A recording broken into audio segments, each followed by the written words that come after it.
सासरच्या जाचाला कंटाळून विवाहितेची आत्महत्या। नाशिकच्या जेल रोड परिसरातली घटना। पतीसह दोघांना अटक।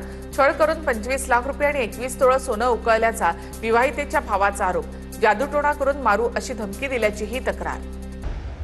बीडमध्ये लग्नाचा आमिष दाखवून 16 वर्षाच्या मुलीचं अपहरण। बीडच्या केज तालुक्यामधली धक्कादायक घटना।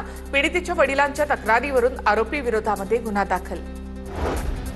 महिलांसाठी शक्ती कायदा अंमलात आणावा, रोहित पवारांची मागणी। महाविकास आघाडीचं सरकार असताना आम्ही शक्ती कायदा पास केला होता, पण केंद्र सरकारने तो स्वीकारला नाही।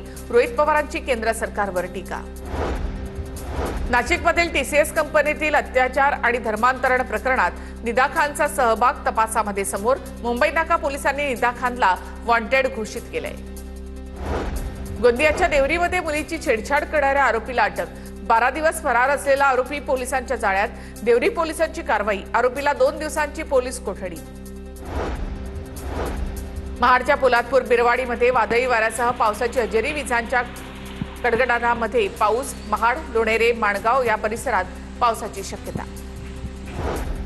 कल्याणमध्ये वादळी वाऱ्याचा तडाखा। झाडाची मोठी फांदी कोसळून 3 दुचाकी गाड्यांचं नुकसान।